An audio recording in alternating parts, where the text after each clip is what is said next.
Bank లోన్లకు అర్హులు కారంటూ కొంతమంది లబ్ధిదారులకు ఇంటి తాళాలు ఇవ్వలేదు. దీంతో 10 ఏళ్లుగా ఆ ఇళ్లలో ఎవరూ లేకపోవడంతో అవన్నీ కూడా పూర్తిగా మరమ్మతులకు గురయ్యాయి. వాటి పరిస్థితి ఎలా ఉందో మీరే చూడండి.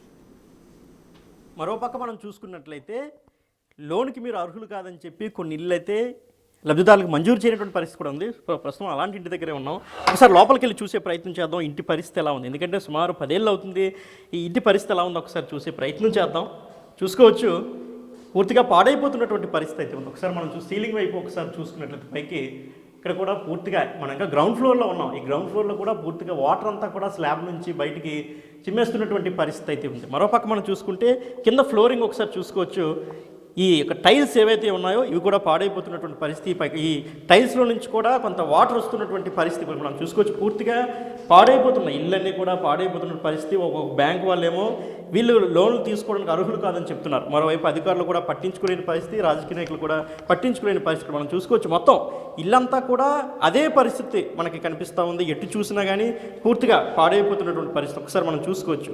ఇళ్ళ పరిసరాలు ఏ విధంగా ఉన్నాయో ఒకసారి మనం చూసుకోవచ్చు. ఇదంతా కూడా పూర్తిగా పాడైపోతున్నట్టు అటు గత ప్రభుత్వం యొక్క నిర్లక్ష్యం ఏ మేరకు ఉంది, దాంతోపాటు అధికారుల నిర్లక్ష్యం మనకి స్పష్టంగా కొట్టొచ్చినట్టు కనిపిస్తూ ఉంది. అంటే లబ్ధిదారులకి రుణాలు ఇవ్వడానికి అర్హులు కారు అనుకున్నప్పుడు వేరెవరికైనా కేటాయించుంటే బాగుండేది, లేదంటే గవర్నమెంట్ షూరిటీ ద్వారానైనా వాళ్ళకి ఇల్లులు ఇచ్చుంటే బాగుండేదేమో అనిపిస్తుంది. ఎందుకంటే మొత్తం అంతా కూడా లక్షలాది రూపాయలతో ప్రజాధనంతో నిర్మించిన తర్వాత ఈ విధంగా రకరకాల కారణాలు చెప్పి వీరన్నింటి కూడా వేస్ట్ చేయడం అనేది నిజంగా దురదృష్టకరంగా మనం చెప్పుకోవచ్చు. ముఖ్యంగా స్లాబుల దగ్గర మొత్తం అంతా కూడా వాటర్ లీక్ అవుతున్న పరిస్థితి, పైపులన్నీ కూడా లీక్ అవుతున్న పరిస్థితి.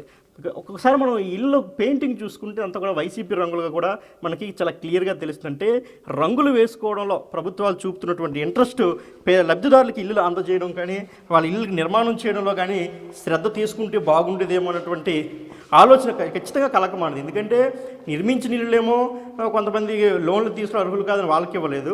మరికొన్ని ఇల్లు చూసుకుంటే పూర్తిగా ప్రతి ఇల్లు, కొన్ని ఇల్లు కాదు అన్ని ఇల్లు కూడా లీక్ అవుతున్నటువంటి పరిస్థితి కనిపిస్తూ ఉంది. మరోపక్క చూసుకున్నట్లయితే ఎక్కడా కూడా ఉండడానికి కనీస వాతావరణం లేని పరిస్థితి కూడా కనిపిస్తుంది. ఎందుకంటే ఎటు చూసినా కానీ మనం చూసుకోవచ్చు, ఇక్కడ ప్రతి దగ్గర కూడా ఫ్లోరింగ్స్ పూర్తిగా పై స్లాబ్స్ కావచ్చు, బాత్రూమ్స్ దగ్గర కావచ్చు, అదే కింద గచ్చులు ఎటు చూసినా కానీ పూర్తిగా వాటర్ లీక్ అవుతున్నటువంటి పరిస్థితి అయితే ఉంది. మరి అధికారులు ఎప్పటికైనా చర్యలు తీసుకోవాలని ఇక్కడ ప్రజలు కోరుతున్నటువంటి పరిస్థితి అయితే ఉంది.